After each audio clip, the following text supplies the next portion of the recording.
Bienvenue à Saint-Henri.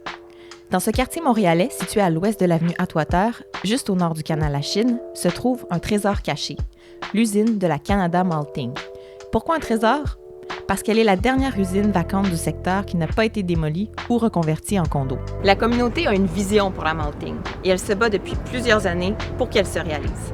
Très souvent, on utilise l'adjectif iconique. C'est vraiment une icône de Saint-Henri et un symbole aussi de l'histoire ouvrière du quartier. Et c'est en continuité avec ce passé ouvrier que le collectif À nous la Malting veut en faire un projet 100% communautaire. Quand on parle 100% communautaire, ce qu'on veut dire, c'est que les projets qui vont être développés sur le site de l'ancienne usine de la Canada Malting, c'est vrai des projets qui répondent aux besoins de la communauté, qui sont portés par et pour la communauté et qui sont 0% profit. On ne veut pas que ce site-là soit utilisé pour remplir les poches d'un promoteur privé. En 2013, un promoteur a voulu implanter un projet de 700 condos dans la Malting, mais la communauté s'y est farouchement opposée. La table de quartier Solidarité Saint-Henri a par la suite organisé une opération populaire d'aménagement, soit une série d'activités invitant la population à se prononcer sur l'avenir de l'usine. On voit le logement comme le pilier de ce projet-là, donc le logement social, donc réellement abordable, parce que des fois, quand on parle de logement abordable à Montréal, ça veut dire autre chose, mais nous, on parle des logements qui sont abordables pour les personnes à faible revenu ou à moyen revenu. Donc, ça veut dire des OBNL, des coops d'habitation. Depuis 2011, le coût des loyers à Saint-Henri a augmenté de près de 25 %. Entre 2005 et 2011, on a construit 2000 nouveaux condos pour seulement 147 logements sociaux. Le secteur où se trouve la Canada Malting est d'ailleurs l'un de ceux qui ont vu le plus de tours à condos s'ériger. Pour le reste, c'est des usages qui sont en économie sociale ou en développement communautaire et qui répondent aux besoins du quartier.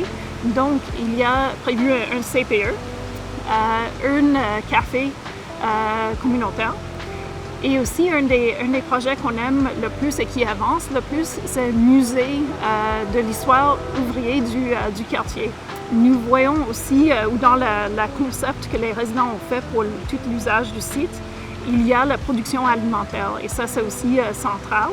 Donc, on prévoit des serres de production.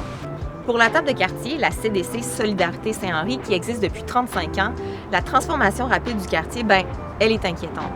Elle détricote le tissu social, elle vient changer la dynamique entre les personnes qui y vivent.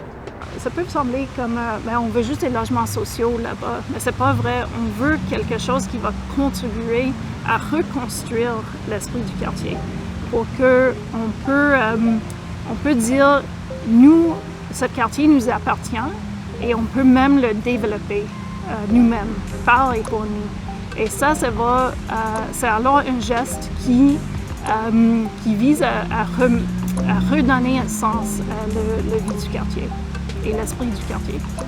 Des histoires comme celle-là où des communautés se mettent ensemble pour se réapproprier leur ville, il y en a plein à Montréal. Pour les découvrir, je vous invite à écouter le balado Esprit de quartier, produit par la Coalition montréalaise des tables de quartier.